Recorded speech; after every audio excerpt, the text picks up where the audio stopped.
Do not forget like, comment and share.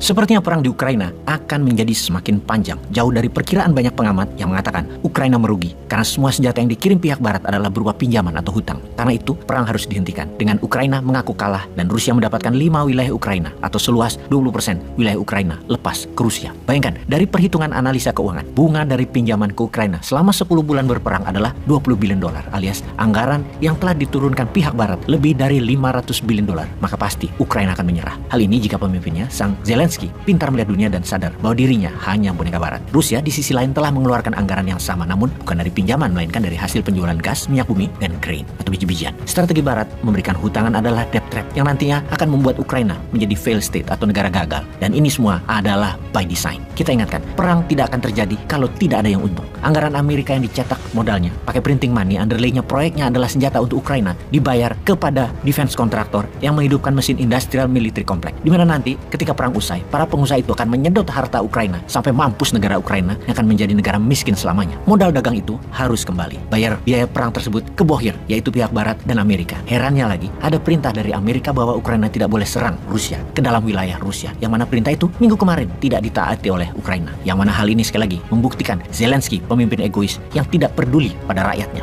Ukraina melancarkan serangan udara menarget 2 pangkalan militer di wilayah Rusia menggunakan pesawat tak berawak atau drone pada minggu lalu yang menyebabkan Rusia membalas serangan itu ke banyak infrastruktur kelistrikan di Ukraina. Saling serang tersebut mengakibatkan eskalasi pertempuran di berbagai wilayah meningkat. Rusia yang geram dengan jembatan yang dibom pihak Ukraina, tambah marah dengan 4 serangan udara masuk ke wilayah Rusia, di mana serangan dari pihak Ukraina juga bisa dikatakan menjadi yang paling berani sejak negaranya diinvasi Rusia 10 bulan lalu. Karena bukan menyerang wilayah Ukraina yang dikuasai oleh Rusia, namun masuk jauh ke dalam wilayah Rusia. Pihak Ukraina menggunakan drone era Uni Soviet yang menarget pangkalan militer di Ryazan dan Engels sekitar 483 km dari perbatasan Ukraina, merusak bandara militer dan merusak 2 pesawat tempur. Lapangan terbang pangkalan Engels di dekat sungai Volga selatan Rusia adalah pangkalan yang menjadi rumah bagi pesawat pembom jarak jauh Rusia yang mampu membawa hulu ledak nuklir. Sejumlah pesawat Tupolev 160 dan Tupolev 95 diparkir di pangkalan itu. Pangkalan Engels merupakan salah satu basis Rusia melancarkan serangan udara ke Ukraina selama invasi berlangsung. Drone Ukraina juga menyerang pangkalan militer Rusia Diagileva di pusat kota Ryazan, sekitar 160 km dari ibu kota Moskow. 3 personel militer tewas dan 4 lainnya terluka akibat serangan di Diagileva. Tak lama dari serangan drone Ukraina, Rusia mengirim rentetan rudal ke kota-kota negara Ukraina hingga membuat pemadaman listrik di sejumlah wilayah di kala musim dingin berlangsung. Kota Odessa, wilayah yang saat ini diserang Rusia, selain banyak infrastruktur jalanan juga dibom oleh Rusia yang mengakibatkan kerusakan parah juga di ibu kota Kiev. Perang yang diatur-atur oleh pihak Amerika kepada Ukraina adalah hal aneh, namun ini semua rahasia umum kecuali si egois Zelensky yang tidak sadar.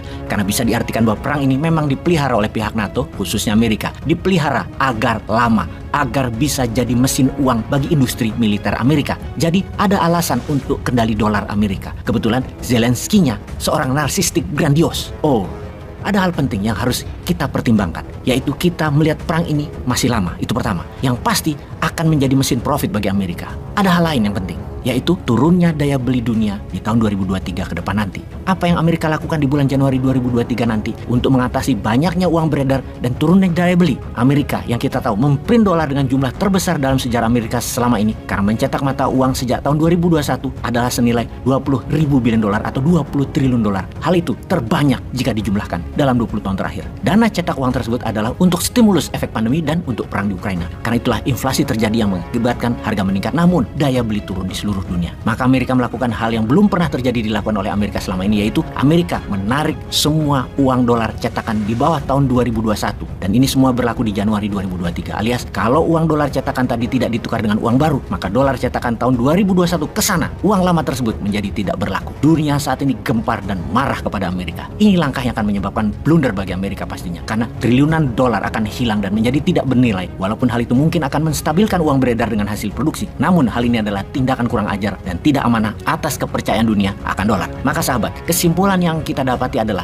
perang Ukraina masih harus panjang agar uang cetakan Amerika yang dicetak sejak tahun 2021 sejumlah lebih dari 20 triliun dolar punya underlying proyeknya, yaitu peralatan perang. Kedua, nilai dolar akan menjadi tidak menentu. Bisa naik karena demand besar atau rush dan mungkin akan membawa dolar terhadap rupiah ke arah 18.000 rupiah per dolar. Kemudian, ikatan kuat petro yuan sebagai pengganti dolar dalam mata uang transaksi pada dunia perminyakan akan buat demand terhadap dolar menurun. Devisa Indonesia bisa amburadul jadinya. Sudah dolar mahal, namun kebutuhan buat transaksi antar negara berkurang. tahun 2023 bisa menjadi tahun kegelapan ekonomi bagaikan tahun kegelapan pandemi di tahun 2020 kemarin. Semua ini adalah man-made disaster, petaka ciptaan manusia sendiri. Bagi Indonesia, kalau kita punya visi kelas dunia dan pemimpin kelas dunia, inilah masa Indonesia menyalip di tikungan untuk menjadi pemain dunia. Bisa nggak maininnya?